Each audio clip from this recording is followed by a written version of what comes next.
everybody, what's up? It's your girl, BeeSparrow. I just wanted to do a quick update, if I may, on the Breonna Taylor case.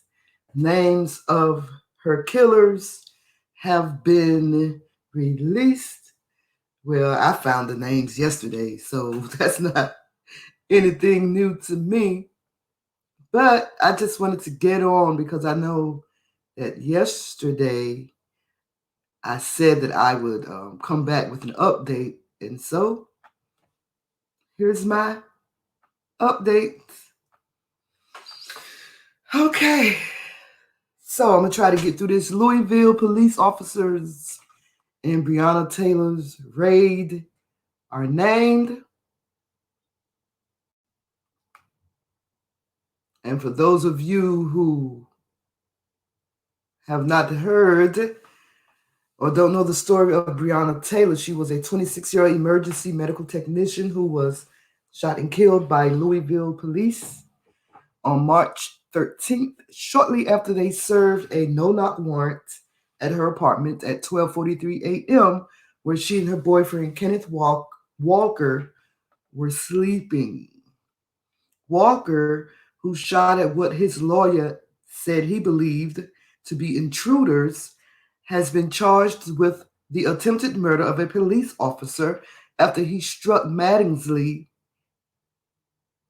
femoral artery. Mattingly is the name of one of the officers, Jonathan Mattingly. Here are 3 narcotic detectives involved in the incident, according to an archive of the police shootings for the year 2020. So, let me see if I can't find his picture. There you see Breonna. Beautiful sister. Beautiful. It's just not fair what has happened to her. Breaks my heart what has happened to her. And if I have to say something. Hardworking woman too. 26 years old.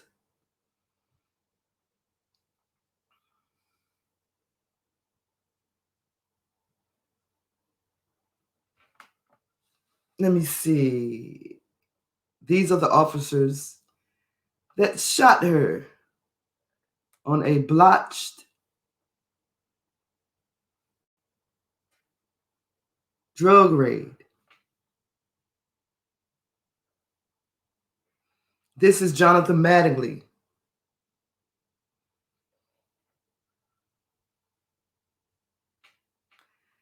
Jonathan Mattingly, a 47-year-old sergeant with 19 years on the force. You would think that with 19 years, you would know better.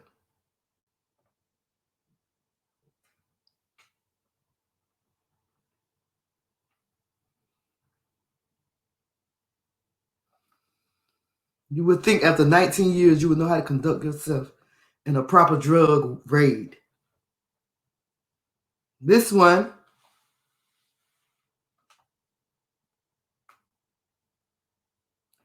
44-year-old Brett Hankison, he's been with the force for 17 years. You would think that after 17 years, you would know how to conduct yourself on a proper drug raid. You would think that after 17 years, and this one,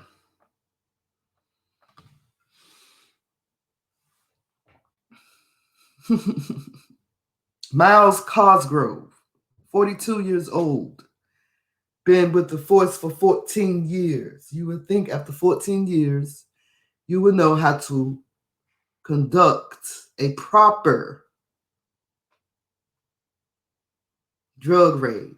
The 3 belong to the 3rd Division, of which Micah Shue is the division commander and are part of the department's criminal interdiction division. Heavy.com has reached out to the commander for comment on the case, and this story will be updated if a response is received. So I'm reading this article from Heavy.com, who is reaching out to the division commander. They have not received a response yet. Go figure. Jonathan Mattingly, or Jonathan, or however you want to pronounce it, you know. In the hood, we pronounce it Jonathan. White people might pronounce it Jonathan. Oh my goodness. Jonathan Mattingly.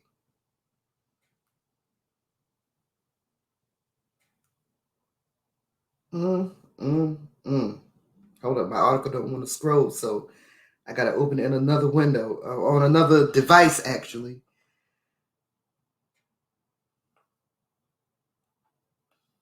Jonathan Mattingly. As you see on your screen, there are several officers with the last name Mattingly at the police department, including Officer Alex Mattingly, Real-Time Crime Center Analyst Caitlin Mattingly, and Officer Brent Mattingly. It is unclear if any of these individuals are related to Jonathan Mattingly. During the raid, Mattingly was shot in the upper thigh, and the bullet struck his femoral artery, according to local TV station WHAS 11. He underwent surgery on his leg and is expected to make a full recovery, according to LMPD Chief Steve Conrad. Mattingly's injuries inflicted by Walker during the raid are the basis of the attempted murder charges against Kenneth Walker. Kenneth Walker was the boyfriend who thought that the home was being broken into, and that is why he shot at Jonathan Mattingly, or whoever it was he thought was coming into his home. And they arrested him for defending his home. He was licensed. He is licensed to carry a gun. Mayor Greg Fisher told Wave News that Walker's prosecution will go forward and a special prosecutor will be appointed to investigate the Public Integrity Unit's investigation once it's completed. This is outraging. This is outrageous to me.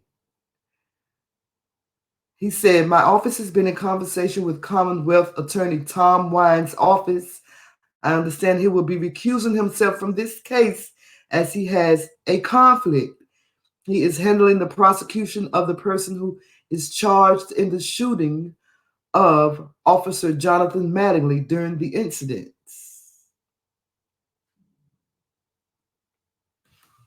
So this is so not right and so unfair, considering Ahmaud Arbery's case, how those three men that killed him, or that was involved, they walked around for almost 3 months before they were arrested because the prosecutors kept recusing themselves.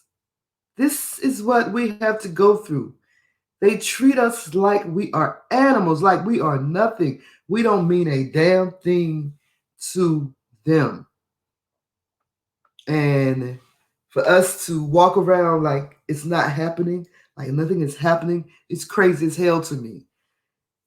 We're going to kill each other instead of the oppressor who's killing us. That's crazy as hell to me. Brett Hankison and his K9 Franklin received a commendation for giving a demonstration to students in October of 2017.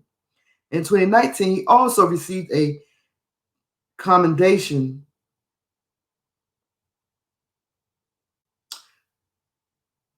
for assisting the FBI with the seizure of 25 pounds of meth and approximately $105,000 of U.S. currency, $105,000, and an apprehension of 4 suspects. However, Hankison also has been named in 2 lawsuits. On May 25th, in 2012, Hankison and roughly 20 other police officers were named in a lawsuit filed by Leon Brackens. In court filings, Brackens' lawyer alleged that Brackens was getting a ride home from a woman named Rhonda Sullivan, who led Indiana and Kentucky police on a car chase. During that chase, Brackens dialed 911 twice, and during both calls, said he was scared to death, didn't want to die. However, for reasons that are not apparent from the record, LMPD dispatchers said Brackens was the threat and the primary suspect. At the end of the chase, dashcam video showed Brackens being taken down to the ground by several officers and handcuffed. Sadly, the court records reads, Brackens suffered fractures of his left femur and left humerus during the incident. Brackens alleged that he was a victim of police brutality and false imprisonment. It is unclear what role Hankison played during the pursuit or arrest of Brackens, but he was eliminated from the lawsuit more than a year before its conclusion. You see what they do? They get together. They get together. We can't do it for nothing, though. In October of 2019, Hankison was the subject of another lawsuit brought by Kendrick Wilson, who sought $15,000 from Hankison and alleged that Hankison violated his federal rights in an ongoing vendetta. In court filings, Wilson's lawyer said he and Hankison first met in 2016 when Hankison arrested him for a bar fight. Let me drink some water because this is utterly ridiculous how they seem to get away with all these criminal activities.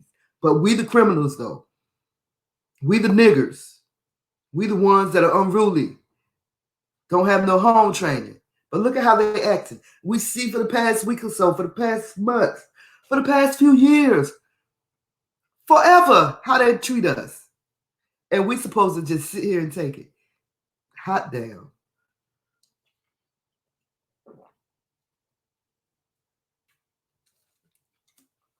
We supposed to just sit here and take it.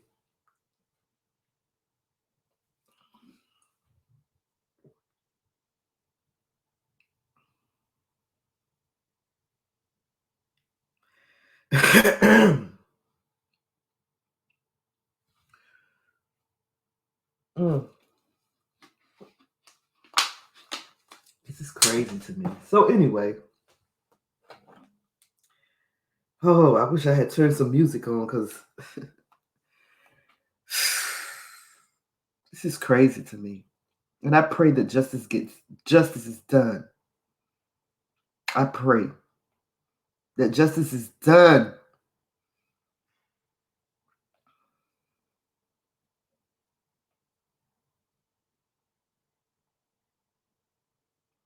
Okay, so let me go back.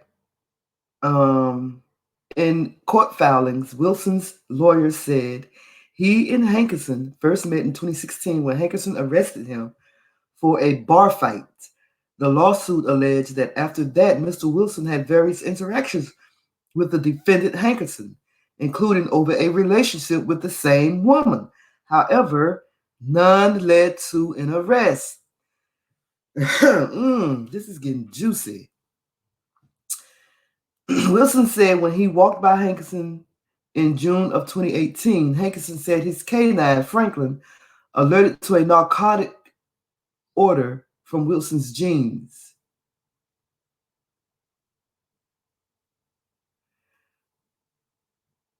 According to the plaintiff's interpretation of the body camera footage, Wilson took money out to show his pockets, put the money back in his pockets, and turned to walk away when Hankison grabbed him and other LMPD officers appeared to detain him.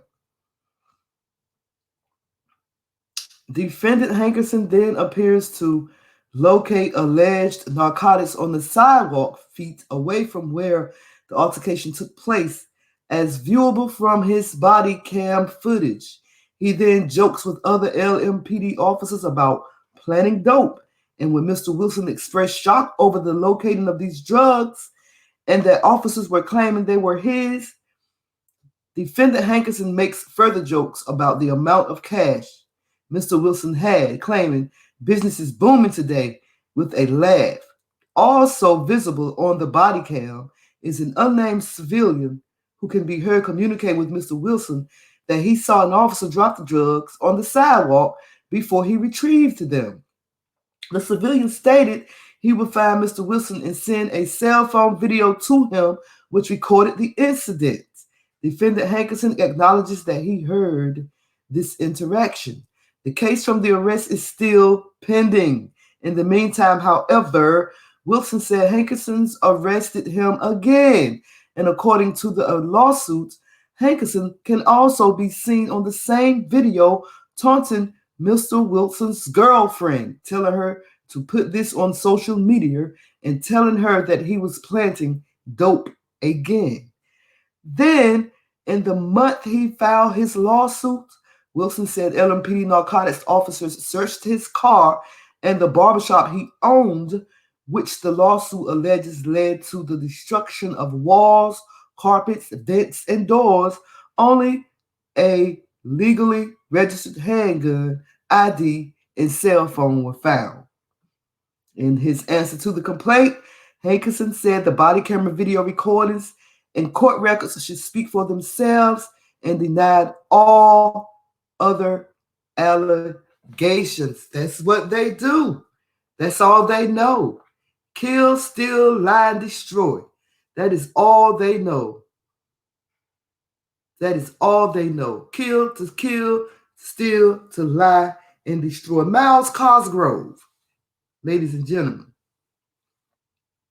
Let's continue this article according to Heavy.com. And let me just say, I am not taking credit for this video at all. I forgot to do my disclaimer, but I'm not taking credit for this video. Maybe I'll do the disclaimer at the end. The Courier Journal lists MylesCosgrove as a police academy graduate on November 19, 2005. Roughly 1 year after his graduation, Cosgrove was sued by then 57-year-old Arthur L. Satterley, who ended up in critical condition after Cosgrove shot him.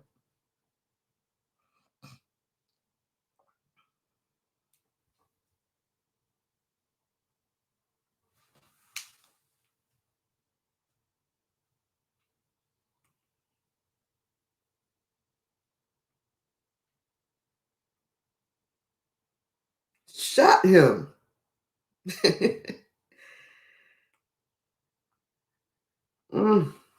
Sorry, I was just responding to my girl DJ April Showers. Shouts out to my girl DJ April Showers. You will probably hear her on one of the clips that I'm playing, that I'm putting together. We do shows together sometimes. So she just hit me up. Said she getting a new mic today. That's what's up. So getting back to Cosgrove. This dude right here.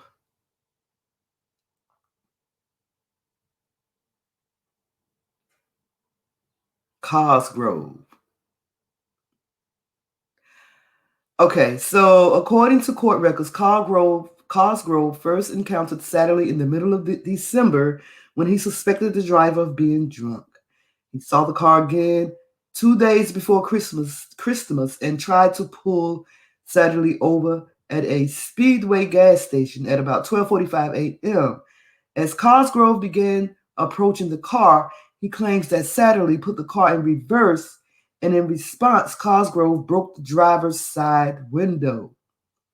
Cosgrove alleged that Satterley then tried to run him over, so he fired 11 shots in the driver's side door, hitting Satterley multiple times.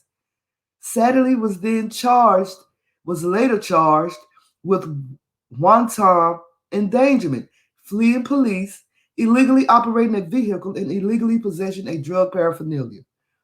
See how they can easily make up stuff? Satterley's lawyer, David Maja, and I'm probably not pronouncing that right, told Wave News that the one-time endangerment charge against Satterley was nonsense. Satterley accused Cosgrove of using excessive force and filed a lawsuit. However, the U.S. District Court Judge Charles R. Simpson granted Cosgrove motion for a summary judgment, which effectively dismissed Satterley's case. According to USA Today, Taylor was listed on the warrant, but not as the main target of LMPD's drug investigation. The search warrant used to enter Taylor's home listed Jamarcus Glover and Adrian Walker as the main suspects in their investigation.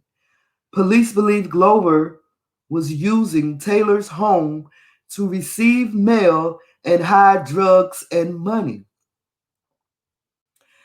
After police said they tracked him going to and from Taylor's house, they requested a no-knock warrant for the raid on Taylor's home, which means police are not legally required to identify immediately themselves when they enter the property.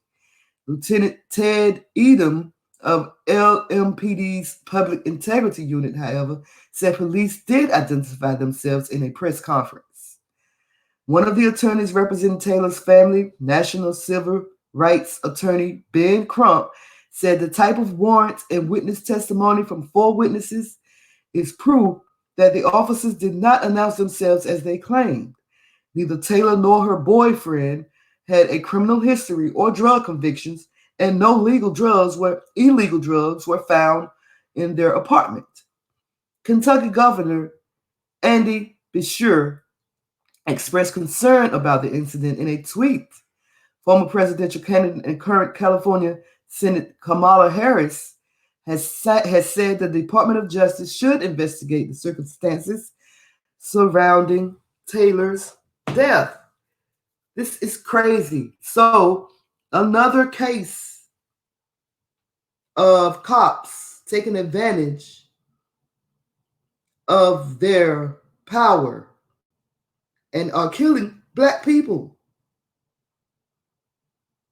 And I'm outraged, and I know a lot of other people are outraged too. It's something worthy of being outraged about. And so I cannot wait to get up with DJ April Showers, because I have some information for her. She's the type of person that sign petitions. I sign petitions too, but she's the type of person that actually calls people offices. And Sean King sent me another email and gave me information on how I can get in touch and talk to people about this case so that we can get justice for Breonna Taylor. We need to get justice for Breonna Taylor. We are no longer going to sit around and do nothing. That's our former grandparents and grandpas and all of them. We are no longer going to stand around and not do anything. We're tired. We are so tired. I know I am. So these cops formed a botched drug raid and broke into Kenneth's and Breonna's apartment while they were asleep, not announcing themselves. And Kenneth Walker, a licensed gun holder, fired because he thought that his house or his home was being broken into.